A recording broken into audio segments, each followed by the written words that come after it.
ಅದರದಿ ಕೇಳುವುದು.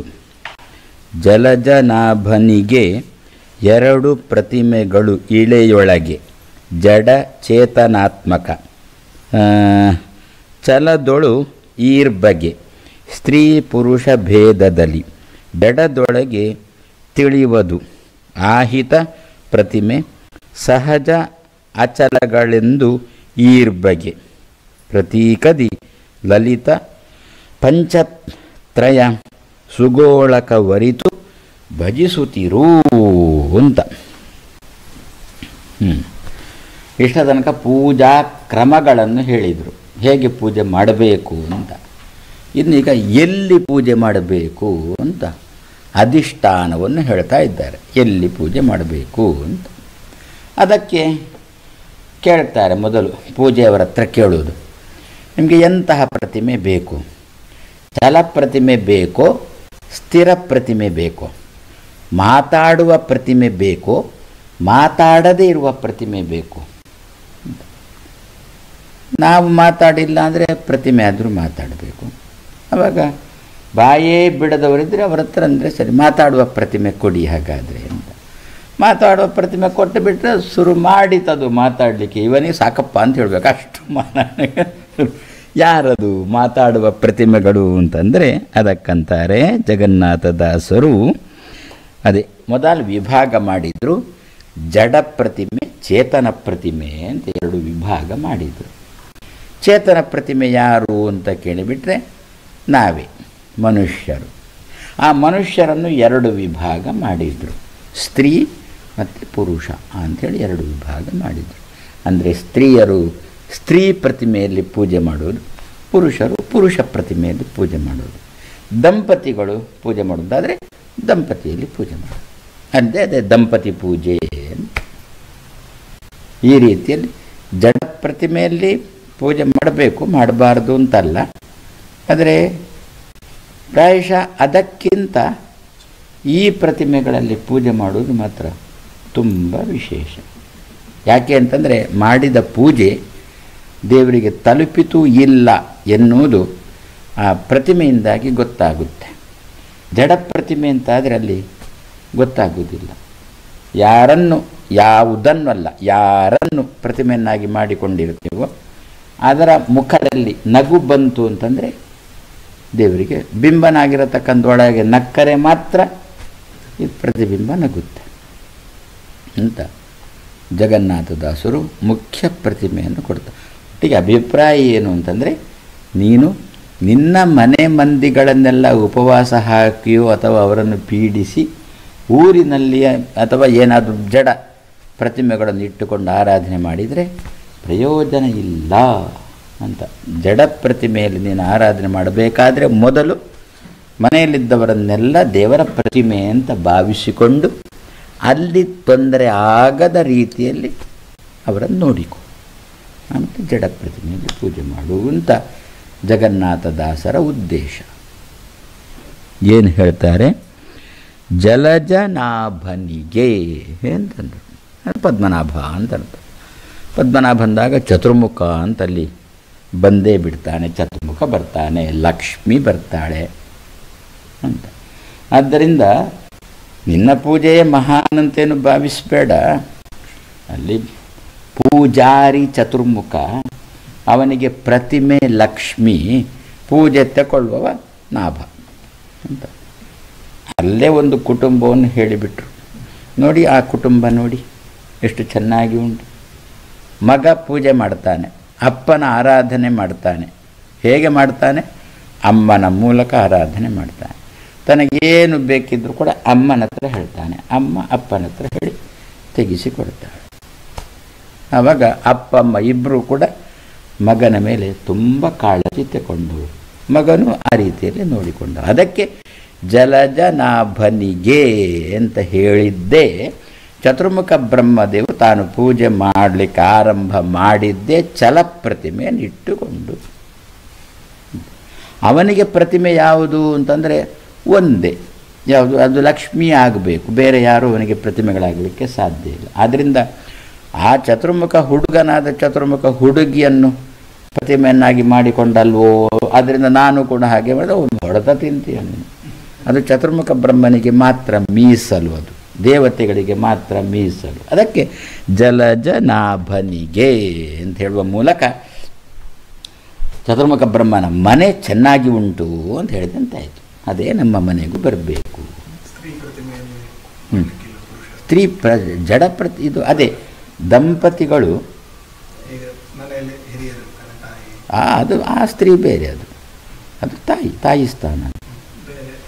ಹೊರಗಿಂದ ಅದು ಮಾಡಬೇಕು ಅಂತಾದರೆ ನಿನ್ನ ಪತ್ನಿ ಜೊತೆಯಲ್ಲಿ ಇರಬೇಕು. ಅವಳು ಪುರುಷನಲ್ಲಿ ಆರಾಧನೆ ಮಾಡಬೇಕಾದ್ರೆ ಅವಳ ಜೊತೆ ಪತಿ ಇರಬೇಕು. ಗಂಡನಾದವ ಒಂದು ಹೆಣ್ಮಗಳಲ್ಲಿ ದೇವತಾ ಆರಾಧನೆ ಮಾಡಬೇಕಾದ್ರೆ ಗಂಡನ ಜೊತೆ ಹೆಂಡತಿ ಇರಬೇಕು ಅಂತ. ಹಾಗೆ ಇಲ್ಲಿ ಹೇಗೆ ಇವರು ದಂಪತಿಗಳು, ಅಲ್ಲಿ ಕೂಡ ಅವರು ದಂಪತಿಗಳು.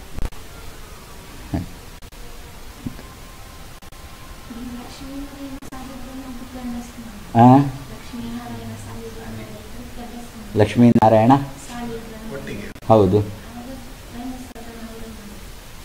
ಯಾಕೆ ಸಂಶಯ? ಪ್ರತಿಮೆ ಪ್ರತ್ಯೇಕ ಅದು ಎಲ್ಲಿ ನೀವು ಯಾವುದೇ ಪ್ರತಿಮೆ ತೆಕ್ಕೊಂಡು ಅಲ್ಲಿ ಲಕ್ಷ್ಮೀನಾರಾಯಣರೇ ಇರುವುದು. ಲಕ್ಷ್ಮೀನ ಬಿಟ್ಟು ನಾರಾಯಣ ಇಲ್ಲವೇ ಇಲ್ಲ. ಅದು ನಾವು ಲೋಕದಲ್ಲಿ ಮಾತ್ರ, ನೀನು ಬರಬೇಡ ನಾನು ಮಾತ್ರ ಹೋಗಿ ಬರ್ತೇನೆ ಅಲ್ಲಿ ಅವರಿಬ್ಬರು ಒಟ್ಟಿಗೆ ಹೋಗಿ ಬರೋದು. ಅದರಿಂದ ಆ ವಿಷಯದಲ್ಲಿ ಇಲ್ಲವೇ ಇಲ್ಲ.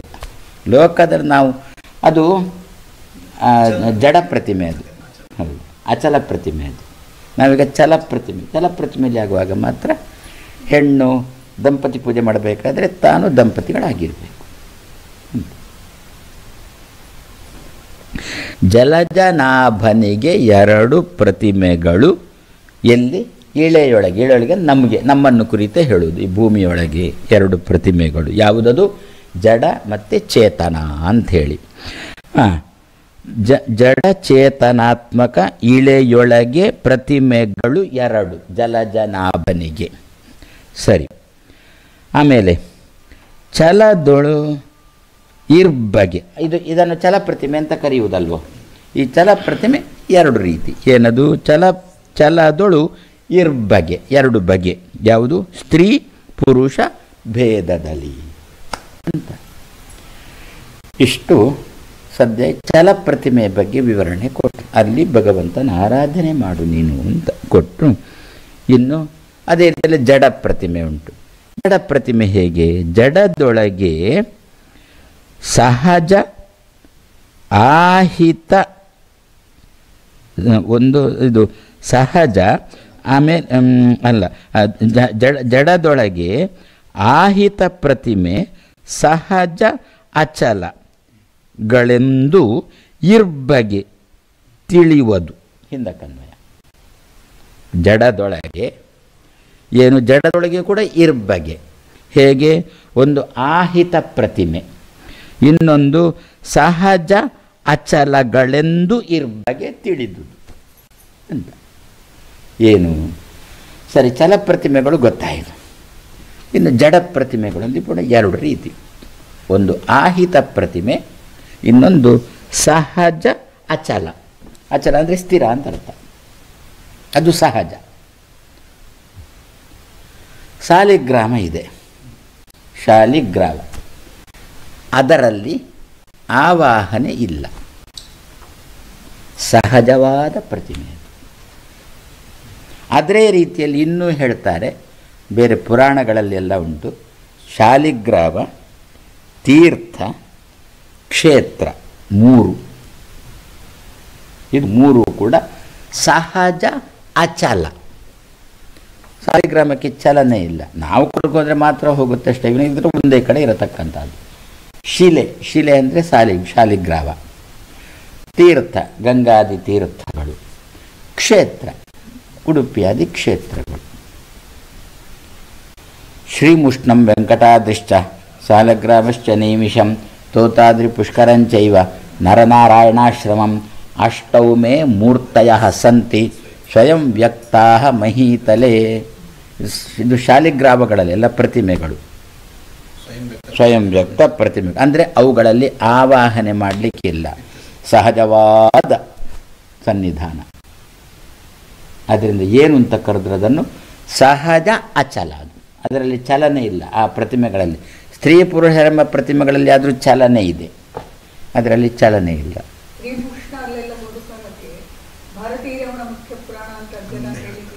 ಯಾಕೆ ಹೇಳಲಿಕ್ಕಿಲ್ಲ? ಆವಾಹನೆ ಇಲ್ಲ ಅಂತ ಹೇಳಿದ್ದು. ಮುಂದೆ ಹೇಳ್ತಾರೆ ಆವಾಹನೆ ಇಲ್ಲ ಅಷ್ಟೇ ವಿನಃ ಅನುಸಂಧಾನ ಮಾಡುವಾಗ ಅದೇ ರೀತಿಯಲ್ಲಿ ಅನುಸಂಧಾನ, ಅದು ಎಲ್ಲೇ ಆಗಲಿ ಅದೇ ರೀತಿ ಅನುಸಂಧಾನ. ಹಾಗಾದರೆ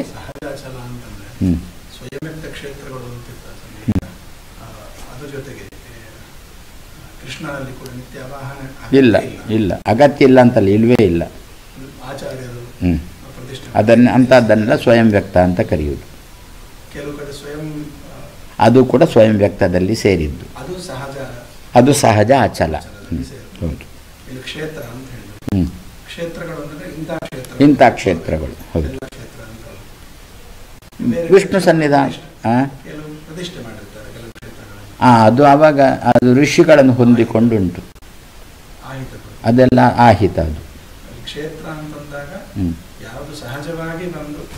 ಅದು ಒಂದಾದು ಕ್ಷೇತ್ರದಲ್ಲಿ ಹೋಗಿ ಕ್ಷೇತ್ರದಲ್ಲಿಂಥ ದೇವಸ್ಥಾನ ಅಂತ ಬೇಡ. ಕೆಲವು ಕ್ಷೇತ್ರಗಳು ನಿಂತಿರ್ತಾವೆ, ಅಲ್ಲೇನು ದೇವಸ್ಥಾನದಷ್ಟೇನು ಇದಿರುವುದಿಲ್ಲ, ಪ್ರಸಿದ್ಧಿ ಇರುವುದಿಲ್ಲ. ಅದೇ ಪುಷ್ಕರದಲ್ಲಿ ತೀರ್ಥ. ಹರಿದ್ವಾರದಲ್ಲಿ ದೇವಸ್ಥಾನ ಪ್ರಸಿದ್ಧವಾದ್ದೇನಿಲ್ಲ, ಅಲ್ಲಿ ಕೂಡ ತೀರ್ಥ. ಆದರೆ ಅದು ತೀರ್ಥನೂ ಹೌದು, ಕ್ಷೇತ್ರನೂ ಹೌದು. ಕುರುಕ್ಷೇತ್ರ ಹಾಗೆ. ಅಲ್ಲಿ ತೀರ್ಥನೂ ಕೂಡ ವಿಶೇಷವಾದ ತೀರ್ಥ ಅಂತೇನಿಲ್ಲ. ಶ್ರೀರಂಗ ದೇವರಿದ್ದಾನಲ್ಲ, ಅಲ್ಲಿ ಪ್ರತಿಮೆ ಉಂಟಲ್ಲ. ಹೌದು. ಹೀಗೆ ಕೆಲವು ಅಂದರೆ ಎಲ್ಲಿ ವಿಶೇಷ ಸನ್ನಿಧಾನ ಇರತಕ್ಕಂತಹ ದೇವರು ಇಲ್ಲದೆ ಅದು ಕ್ಷೇತ್ರವಾಗಿರುತ್ತೋ ಅಂಥದ್ದು. ತಿರುಪತಿಯಲ್ಲಿ ದೇವರ ಪ್ರತಿಮೆ ಉಂಟಲ್ಲ. ಹೌದು. ದೇವಸ್ಥಾನ ಇರಬಾರ್ದು, ಪೌರಾಣಿಕವಾದ ದೇವಸ್ಥಾನ ಇರಬಾರ್ದು, ಆದರೆ ಆ ಜಾಗ ಮಾತ್ರ ಪುರಾಣದಲ್ಲಿ ಪ್ರಸಿದ್ಧವಾಗಿರುತ್ತೆ ಅಂಥದ್ದು. ಅದು ನೈಮಿಷಾರಣ್ಯ ಅದರಲ್ಲೇ ಸೇರಿದ್ದು. ಹೌದು. ಹಾಗೆ ಅಲ್ಲಿ ಅದು ಅಂಥದ್ದೆಲ್ಲ. ಈಗ ಪ್ರಯಾಗ ಅದು ತೀರ್ಥನೂ ಹೌದು, ಕ್ಷೇತ್ರನೂ ಹೌದು.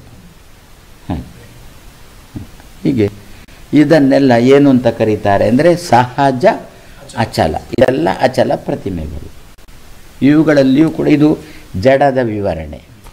ಇನ್ನು ಆಹಿತ ಪ್ರತಿಮೆ, ಜಡದಲ್ಲಿ ಇನ್ನೊಂದು ಪ್ರಭೇದ ಆಹಿತ ಪ್ರತಿಮೆ. ಒಂದು ಅಚಲ ಪ್ರತಿಮೆ, ಇನ್ನೊಂದು ಆಹಿತ ಪ್ರತಿಮೆ. ಆಹಿತ ಪ್ರತಿಮೆ ಅಂತ ಅಂಗಡಿಯಿಂದ ಪ್ರತಿಮೆ ತಂದೆವು, ಅದರಲ್ಲಿ ದೇವರನ್ನು ಆವಾಹನೆ ಮಾಡುವುದಕ್ಕೆ ಆಹಿತ ಅಂತ ಹೆಸರು. ಯಾವಾಗಲೂ ನಾವು ಪೂಜೆ ಮಾಡುವಾಗ ಆವಾಹನೆ ಮಾಡೋದು, ಪೂಜೆ ಮುಗಿದ ಮೇಲೆ ಪುನಃ ಉದ್ವಾಸನೆ ಮಾಡೋದು, ಹೃದಯಕ್ಕೆ ಉದ್ವಾಸನೆ. ಇದನ್ನು ಆಹಿತ ಅಂತ ಕರೆದರು.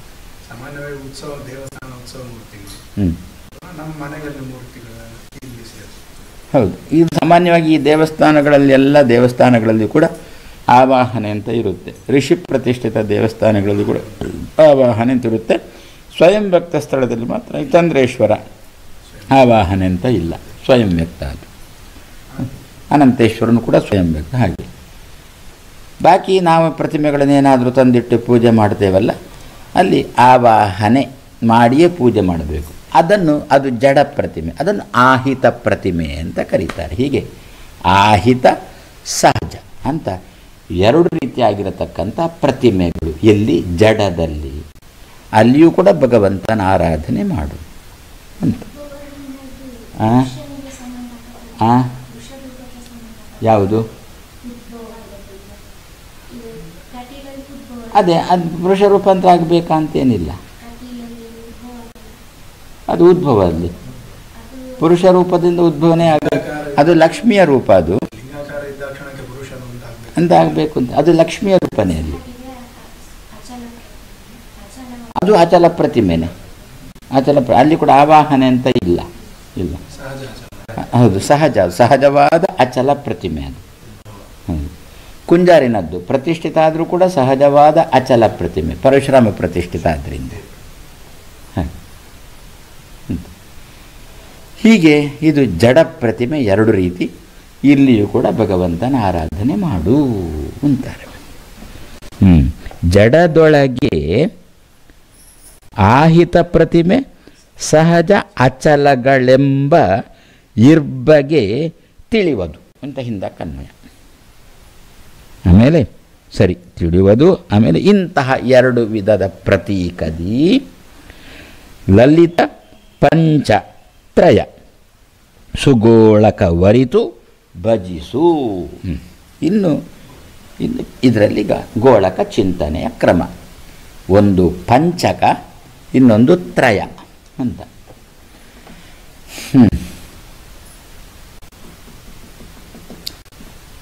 ನಮ್ಮನ್ನು ತಗೊಳ್ಳೋಣ. ಚಲ ಪ್ರತಿಮೆ ಒಂದು, ನಮ್ಮ ದೇಹ, ಒಳಗಿನಿಂದ ಜೀವ, ಅಲ್ಲಿ ತತ್ವಾಭಿಮಾನಿ ದೇವತೆಗಳು, ಅಲ್ಲಿ ವಾಯುದೇವರು, ವಾಯುದೇವರಲ್ಲಿ ರಮೆ, 5 ಗೋಳಕಾಯಿತು. ಮತ್ತು ಭಗವಂತ ಅಲ್ಲ, ಆ ಭಗವಂತ ಗೋಳಕ ಅಲ್ಲ, ಭಗವಂತ ಪೂಜ್ಯನೇ. ಗೋಳಕ ಅಂದರೆ ಸ್ಥಾನಗಳು, ಅಧಿಷ್ಠಾನಗಳು. ಹ್ಞೂ ಹ್ಞೂ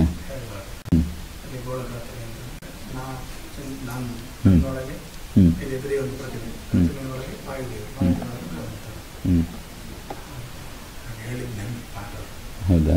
ಪಾಠ ಹೌದಾ? ಗೋಳಕ ಅಂದರೆ ಅಧಿಷ್ಠಾನ ಅಲ್ವಾ? ಹೌದು, ನಿಜವಾಗಿ ಗೋಳಕ ಶಬ್ದಕ್ಕೆ ದೇವರ ಅಧಿಷ್ಠಾನ ಆಗೋದು ಹೇಗೆ? ದೇವರ ಆಧೇಯ ಲಕ್ಷ್ಮೀ ಅಂತ ಇಟ್ಟುಕೊಂಡು, ಲಕ್ಷ್ಮಿಯ ಒಳಗೆ ಲಕ್ಷ್ಮೀನಾರಾಯಣರು.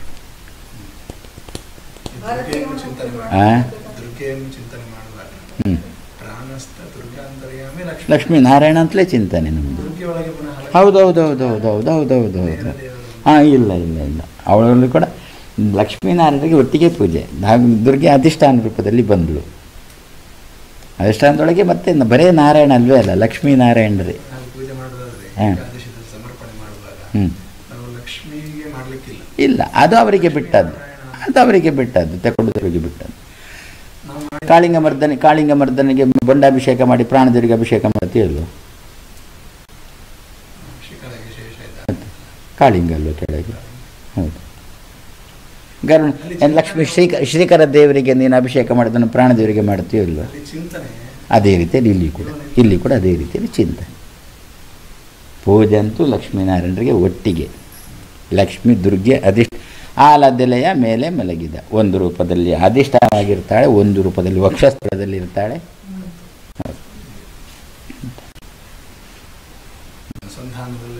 ಅನುಸಂಧಾನದಲ್ಲೇ ಇರುವುದು ಎಲ್ಲ. ಆಧ್ಯಾತ್ಮಿಕದಲ್ಲಿ ಮಾತ್ರ, ಲೋಕದಲ್ಲೆಲ್ಲ ಲೌಕಿಕ ವಿಷಯದಲ್ಲಿ ಅನುಸಂಧಾನ ಎಲ್ಲ ಇಲ್ಲ. ಆಧ್ಯಾತ್ಮಿಕದಲ್ಲಿ ಅನುಸಂಧಾನಕ್ಕೇನೆ. ಹೌದು, ಲಕ್ಷ್ಮೀನಾರಾಯಣರಿಗೆ ಲಕ್ಷ್ಮೀ ಅಂತರ್ಗತ, ದುರ್ಗಾಂತರ್ಗತ ನಾರಾಯಣ ಅಂತ ಇಲ್ಲವೇ ಇಲ್ಲ. ದುರ್ಗಾಂತರ್ಗ ಲಕ್ಷ್ಮೀ ನರಸಿಂಹ ಪ್ರಿಯತಾ ಅಂತಲೇ, ಲಕ್ಷ್ಮೀನಾರಾಯಣ ಪ್ರಿಯತಾ ಅಂತಲೇ, ದುರ್ಗಾಂತರ್ಯಾಮಿ. ಹೌದು ಹೌದು, ಒಂದು ರೂಪದಿಂದ ಅಧಿಷ್ಠಾನ, ಒಂದು ರೂಪದಿಂದ ಪೂಜ್ಯ. ಕೃಷ್ಣನಿಗೆ ದೇವಿ ಅಲಂಕಾರ ಮಾಡುವಾಗ ಅವನ ಮೋಹಿನಿ ಅಂತ, ಅವನ ಮೋಹಿನಿ ರೂಪ ಅವನದ್ದೇ. ಅದು ಅದೇನು ಮತ್ತೆ ಬಂದದ್ದು ಮತ್ತೆ ಬಂದು ನಿಜವಾಗಿ ಆದರೆ ಹಾಂ, ನಿಜವಾಗಿ ಮೋಹಿನಿ ರೂಪ ಸಂಪ್ರದಾಯ ವಾದಿರಾಜರು ಹಾಕಿಕೊಟ್ಟದ್ದು ಮೋಹಿನಿ ರೂಪ. ಅವನೇ ಮೋಹಿನಿ ರೂಪ ತಾಳಿದ್ದು. ಅಮೃತ ಬಡಿಸುವುದಾಗ್ಬೋದು, ಅಥವಾ ನಿಮ್ಮದು ಇದ್ದರೆ ಭಸ್ಮಾಸುರನದ್ದು ಆಗ್ಬೋದು ಅಂತ ಅವನದ್ದೇ ಮೋಹಿನಿ ಅಲಂಕಾರ ಅಂತ ಶುಕ್ರವಾರ. ಅದು ಮತ್ತೆ ಮತ್ತೆ ಬಂದು ಲಕ್ಷ್ಮೀ ಅಲಂಕಾರ ಅಂಕಾಯಿತು, ವೈಭವ ಅಂತಾಯಿತು. ಅಲ್ಲೇ ಯಾರ ಪಿಲ್ಚಂಡ್ ಜಂಪರ್ಲ ತಯಾರೊಳ್ಳೆ ನಾಳೆ ಅದು ಎಲ್ಲಿಯ ತನಕ ಬಂತು ಅಂತಂದರೆ, ನಂತರದ ಬಂದ ಸ್ವಾಮಿಗಳ ತಲೆಗೆ ವಿಷಯಗಳು ಹೋಗಿ ಹೋಗಿ ಹರಿಹರ ಅಲಂಕಾರಕ್ಕೆ ಬೇಕಾದ ಸಿದ್ಧತೆಗಳು ಉಂಟಲ್ಲಿ. ಕೃಷ್ಣ ಮಠದಲ್ಲಿ ಉಂಟು, ಡಮರು ಉಂಟು ಕೃಷ್ಣ ಮಠದಲ್ಲಿ.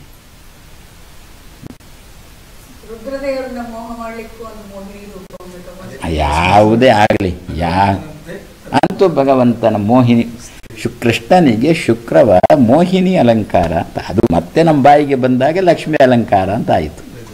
ಅದು ಲಕ್ಷ್ಮೀ ಅಲಂಕಾರ ಆಗುವಾಗ ಕೆಲವು ಸಂದರ್ಭದಲ್ಲಿ ಯಶೋದೆ ಅಂತ ಮಾಡಿಬಿಟ್ಟು ಕುತ್ತೋಡೆಯಲ್ಲಿ ಕೃಷ್ಣನನ್ನಿಟ್ಟು ಬೆಣ್ಣೆ ತಿನ್ನಿಸುವಂತೂ ಬಂದು ಬಿಡುತ್ತೆ. ನಾಳೆ ಯಾರಾದರೂ ಏನೋ ನಿನ್ಗೆ ಒಂದು 10 ಕೋಟಿ ಕೊಡ್ಬೇಕು, ಒಂದು ಏನು ಅಲಂಕಾರ ಅಂಪ್ಲೇ ಪಂಡ್ರೆ ಹಾಂ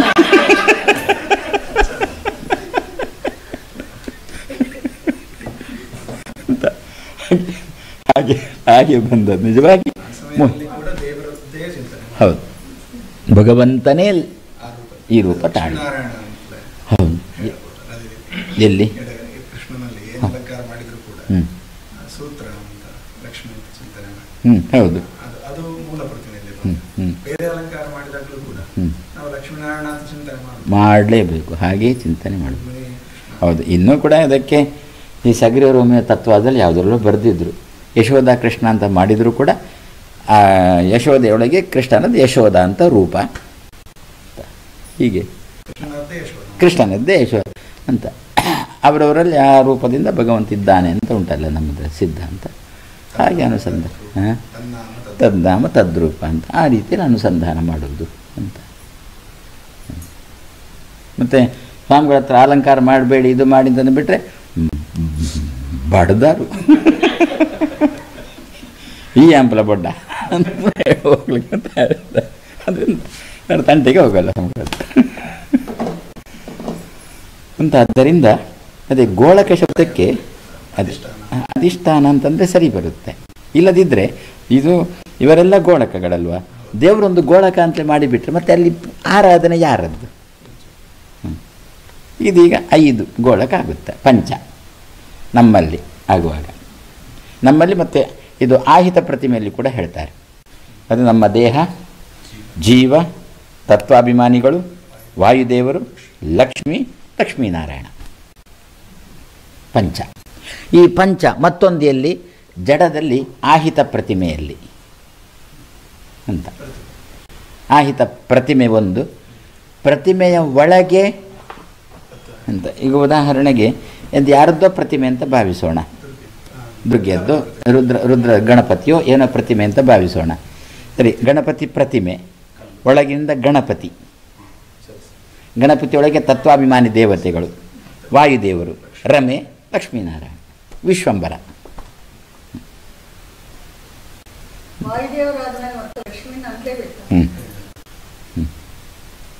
ಅವನಿಗೆ ನಿಜವಾಗಿ ಅವನಿಗೆ ಕೂತದ್ದು ಕೂತಂತೆ ಆಗುವುದು ಲಕ್ಷ್ಮಿ ಮೇಲೆ ಅವನನ್ನು ಕೂಡಿಸಿದಾಗ.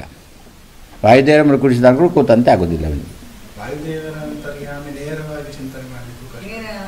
ನಿಜ ಅದೀಗ ನಾವು ಏನು ಮಾಡ್ತೇವೆ ಅಂತಂದರೆ ಗಣಪತಿ ಅಂತರ್ಗತ ವಿಶ್ವಂಬರ ಪ್ರಿಯತಾಂ ತಂದು ಬಿಡ್ತೇವೆ ಅಲ್ವಾ. ಗಣಪತಿ ಕೆಲವರು ಪ್ರಾಣಸ್ಥ ಅಂತಲೂ ಕೆಲವರು ಹೇಳೋಲ್ಲ, ಗಣಪತಿ ಅಂತರ್ಗತ ವಿಶ್ವಂಬರ ಪ್ರಿಯತ ಅಂತಲೇ ಅಂದು ಬಿಡ್ತೇವೆ. ಒಂದು 10-15 ಗಣಹೋಮ ಉಂಟು ಅಂತ ಇಟ್ಟುಕೋ. ಆವಾಗ ಇಲ್ಲಿ ಮುಗಿಸಿ ಅಲ್ಲಿ ಹೋಗಬೇಕು, ಇಲ್ಲಿ ಮುಗಿಸಿ ಅಲ್ಲಿ ಹೋಗಬೇಕು. ಇಲ್ಲಿ ಒಂದೇ ಸಂಕಲ್ಪದಲ್ಲಿ ಗಣಪತಿ ಅಂತರ್ಗತ ಮತ್ತು ರುದ್ರ ಗಣಪತಿಗಿಂತ ಇನ್ನು ದೊಡ್ಡವರು ಯಾರಪ್ಪ ಮಾಡಿಕೊಂಡು ಹಾಕುವಾಗ ಅಲ್ಲಿ ಗಣ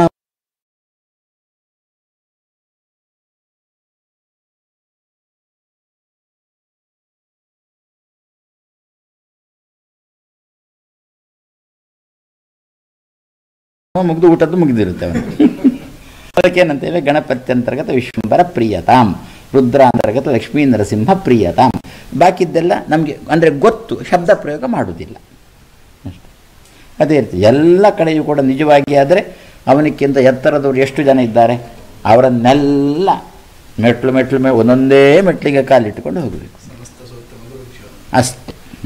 ಅನ್ವಯ ಪೂಜೆ, ಇಂತಹ ಸಂದರ್ಭದಲ್ಲಿ ಅನ್ವಯ ಪೂಜೆ ಮಾಡಬೇಕು.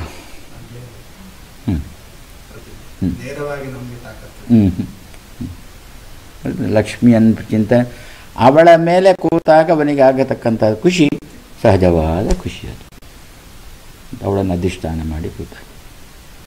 ಅದಕ್ಕೆಲ್ವ ವೆಂಕಟೇಶ ಪುರಾಣದಲ್ಲಿ, ವೆಂಕಟೇಶ ಮಹಾತ್ಮೆಯಲ್ವ, ಶ್ರೀನಿವಾಸ ಕಲ್ಯಾಣದಲ್ಲಿ ಕತೆ ಬರುತ್ತಲ್ಲ, ಕುದುರೆಯನ್ನು ಕೊಂದದ್ದು ಅಂತ. ವಾಯುದೇವರಲ್ಲ ಕುದುರೆ ರೂಪದಲ್ಲಿ ಬಂದದ್ದು. ಆವಾಗ ಕಲ್ಲು ಬಿಸಾಡಿ ಅವರಿಬ್ಬರು ನಮ್ಮಿಬ್ಬರ ಮಧ್ಯದಲ್ಲಿ ಯಾರು ಇರಬಾರ್ದು ಅಂತ ಹೇಳಿ ಯಾರಿವಾಗ ವಾಯುದೇವರನ್ನು ಕಳಿಸಿಕೊಟ್ರು.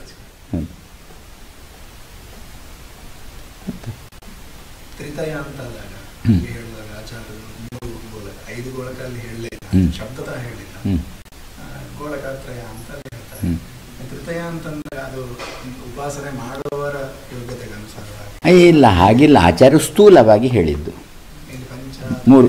ಅದನ್ನೇ ಆ ತ್ರಿತಯವನ್ನೇ ಇಲ್ಲಿ ಜಗನ್ನಾಥದಾಸರು ಬಿಡಿಸಿದ್ದು. ಇಷ್ಟು ಕ್ರಮ ಉಂಟು ಅಂತ ಅವರು ಹೋದರು ಅಂತ ನಾವು ಹೇಳಿಬಿಡ್ತೇವೆ.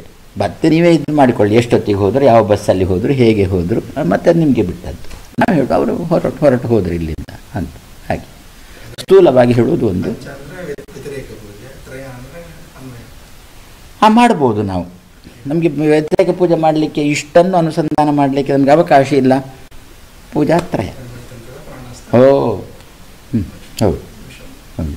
ಗಣಪತಿ ಅಂತರ್ಗತ ವಿಶ್ವಂಬರ ಪ್ರಿಯತಾ ಅಂತಲೇ ಹೌದು, ಅನ್ವಯ ಪೂಜೆ ಅದು. ಬಾಕಿದ್ದೆಲ್ಲ ಅಂಡರ್ಸ್ಟುಡ್ ಅಂತ ಹಾಗೆ ಹೇಳ್ತೇನೆ. ಒಂದಾಯ್ತು ಈಗ. ಹಾಗಾದರೆ ಲಲಿತ ಪಂಚ ಸುಗೋಳಕಗಳು ಚೆನ್ನಾಗಿರಬೇಕು ಮಾತ್ರ, ಯಾವುದೋ ಕೈಕಾಲು ಮುರಿದ ಪ್ರತಿಮೆ ಅಂತೆಲ್ಲ ಆಗಬಾರ್ದು ಅಂತ. ಅದಕ್ಕೆ ಅಲ್ಲಿ ಸುಗೋಳ ಅಂತಾರೆ, ಒಂದು ಸುಗೋಳ ಅಂತಲೂ ಹೇಳ್ತಾರೆ, ಸಾಲಿಲ್ಲ ಲಲಿತ ಅಂತಲೂ ಅಂದರು. ಚೆನ್ನಾಗಿರಬೇಕು ಅಂತ. ಪ್ರತಿಮೆ ಸ್ವಲ್ಪ ನೋಡಲಿಕ್ಕೂ ಎರಡು ಎಂಥದ್ದು ನೋಡಲಿಕ್ಕೂ ಚೆಂದ ಇರಬೇಕು, ಎಲ್ಲ ಅವಯವಗಳು ಇರಬೇಕು. ಈಗ ಅಂಗಡಿಯಲ್ಲಿ ಸಿಗುತ್ತೆ, ಎಲ್ಲ ಅವಯವಗಳು ಇರುತ್ತೆ, ಯಾವುದೂ ಚೆಂದ ಇರುವುದಿಲ್ಲ. ಹೌದು, ಅದು ಕಣ್ಣು ಮುಖ ಬಾಯಿ ಎಂಥದ್ದು ಗೊತ್ತಾಗೋದಿಲ್ಲ. ಕೆಲವು ಸವೆದ ಪ್ರತಿಮೆಗಳು ಇರ್ತಾರೆ, ಅಲ್ಲಿ ಎಂಥದ್ದು ಅಂತಲೇ ಗೊತ್ತಾಗೋದಿಲ್ಲ. ಅದರಲ್ಲಿ ಕಣ್ಣು ಯಾವುದು ಮೂಗು ಬಾಯಿ ಯಾವುದು ಅಂತ ಗೊತ್ತಾಗೋದಿಲ್ಲ. ಹಾಗಂತ ಎಲ್ಲ ಉಂಟು. ಅದಕ್ಕೊಂದು ಎಲ್ಲ ಇರಬೇಕು, ಚೆನ್ನಾಗಿರಬೇಕು. ಎಲ್ಲ ಇರಬೇಕೆನ್ನೋದಕ್ಕೆ ಚೆನ್ನಾಗಿರ್ಬೇಕೆನ್ನೋದಕ್ಕೆ ಲಲಿತ ಅಂತ. ಹೀಗೆ 5 ಗೋಳಕಗಳಾಯಿತು. ಇನ್ನು ಈ ಸಹಜ ಅಚಲ, ಜಡದಲ್ಲಿ ಸಹಜ ಅಚಲ ಹಾಗೂ ಹೇಳ್ಬೋದು, ಅಥವಾ ಆಚಾರ್ಯರು ಹೇಳಿದ ತ್ರಯ ಅಂತಲೂ ಮಾಡಬಹುದು. ಹೌದು, ಅದು ಒಳ್ಳೆಯದು. ಆಚಾರ್ಯ ಹೇಳಿದ ತ್ರಯ ಅಂತಲೇ. ಹೌದು ಹೌದು. ನನಗೂ ಕೂಡ ಸ್ವಲ್ಪ ಇವರ ವ್ಯಾಖ್ಯಾನದಲ್ಲಿ 15 ತಂದು ಬಿಟ್ರಿ, ಎಂಥದ್ದು ಅಂತ ಬರೆಯೋಲ್ಲ. ಪಂಚಕತ್ರಯ ಅಂತುಂಟಲ್ಲ, ಪಂಚತ್ರಯ ಅಂತುಂಟಲ್ಲ, 5 3 15 ಅಂತ ತಂದು ಬಿಟ್ರು. 15 ಎಂಥದ್ದು ಅದು ಹೇಳೋಲ್ಲ, 15 ಅಂತ ಬರೆದು ಬಿಟ್ಟರು ವ್ಯಾಖ್ಯಾನದಲ್ಲಿ. ತ್ರಯ ಅಂತ ಮಾಡ್ಬೋದು ಅಲ್ಲಿ. ಇದು ಹಾಗಾದರೆ ಈಗ ಇದು ಯಾವುದಕ್ಕಾಯಿತು? ಆಹಿತಕ್ಕೆಲ್ಲ ಆಯ್ತು ಇದೀಗ. ಇನ್ನು ಸಹಜವಕ್ಕೆ ತ್ರಯ ಮಾಡಲಿಕ್ಕೆ ಬರುತ್ತಾ? ಒಂದು ಸಾಲಿಗ್ರಾಮ ಶಿಲೆ, ಯಾವುದು ಸಹಜ ಅಂದರೆ ಸ್ವಯಂ ವ್ಯಕ್ತ, ಅದೇ ಸಾಲಿಗ್ರಾಮ ತೆಕೋ ಒಂದು ಶಿಲೆ, ಅದರ ಒಳಗೆ ವಾಯುದೇವರು, ಅದರ ತತ್ವಾಭಿಮಾನಿ ದೇವತೆಗಳು ಬೇಕು. ತತ್ವಾಭಿಮಾನಿ ದೇವತೆಗಳು ವಾಯುದೇವರು, ರಮಾ, ಲಕ್ಷ್ಮೀನಾರಾಯಣ, 4 ಆಯಿತು. ಅದೇ ಶಿಲೆ, ಅದರೊಳಗೆ ತತ್ವಾಭಿಮಾನಿ ದೇವತೆಗಳು, ಅದರೊಳಗೆ ವಾಯುದೇವರು, ಅದರೊಳಗೆ ರಮೆ, 4 ಆಯಿತು. 4 ಆಯಿತು. ನೀನೇ ಹೇಳಿದ್ದು ಆಚಾರ್ಯರು ತ್ರಯ ಅಂತ ಹೇಳಿದ್ದಾರೆ. ಹಾಗೆ ಅದನ್ನಿಟ್ಟು ಆಚಾರ್ಯರು ಹೇಳಿದ್ದನ್ನೇ ಇಟ್ಕೊಳ್ಳೋಣ, ತ್ರಯ ಎನ್ನುವುದನ್ನು ಇಟ್ಟುಕೊಳ್ಳೋಣ. ಏನು ಹೇಳಿದ್ರು ಆಚಾರ್ಯರು? ಒಂದು ಆ ಪ್ರತಿಮೆ ಶಿಲೆ, ಅದರೊಳಗೆ ವಾಯುದೇವರು, ಲಕ್ಷ್ಮಿ ಇಟ್ಕೊಳ್ಳೋಣ. ಆ ತ್ರಯವನ್ನೇ ಪಂಚ ಅಂತ ಬಿಡಿಸಿದ್ದು ಜಗನ್ನಾಥದಾಸ. ಅನ್ವಯ ಪೂಜೆಗಾದರೆ ಶಿಲೆ, ವಾಯುದೇವರು, ರಮೆ, ನಾರಾಯಣ ಅನ್ವಯ ಪೂಜೆಗೆ. ವ್ಯತಿರೇಕ ಪೂಜೆ ಮಾಡ್ತೀರಾ? ತತ್ವಾಭಿಮಾನ ದೇವತೆಗಳನ್ನು ಸೇರಿಸಿ.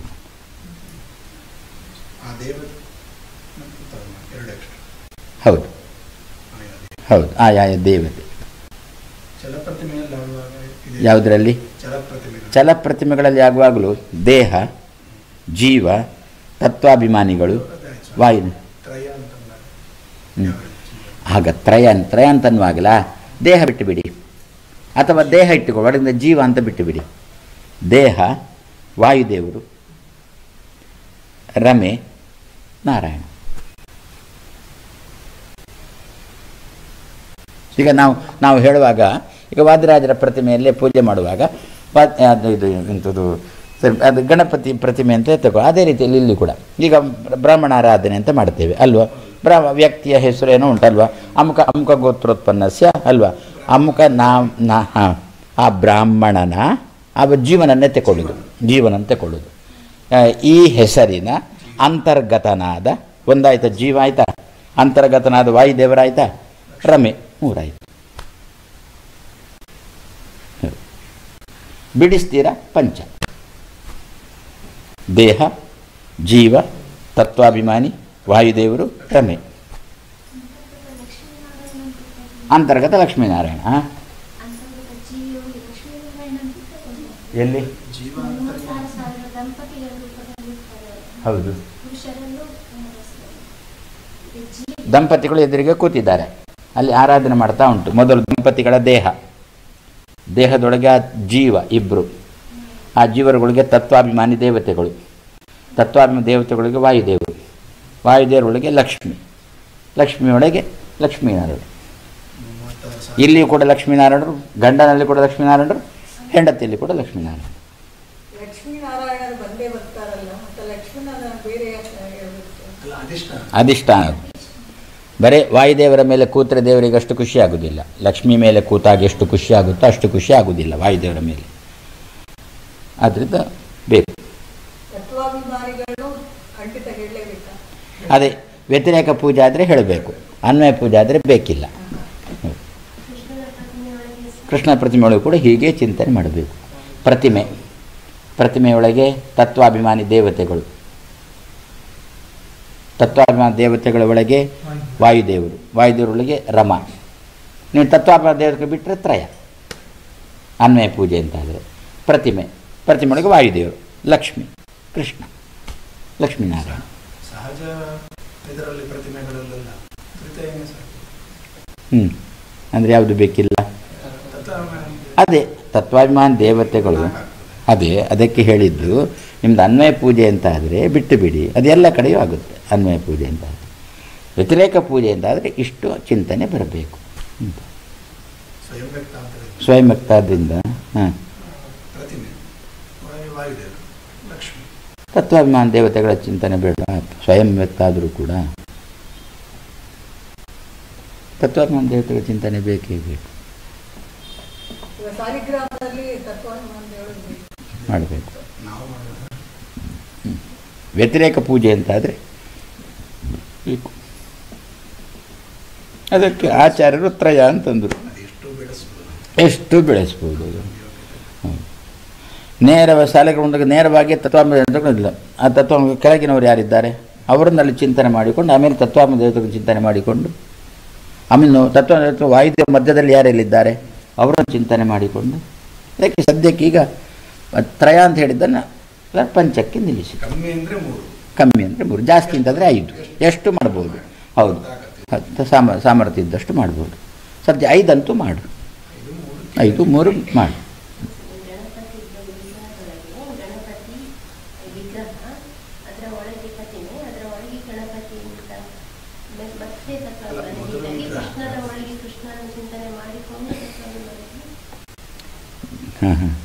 ಗಣಪತಿ ಪ್ರತಿಮೆ ಸರಿ.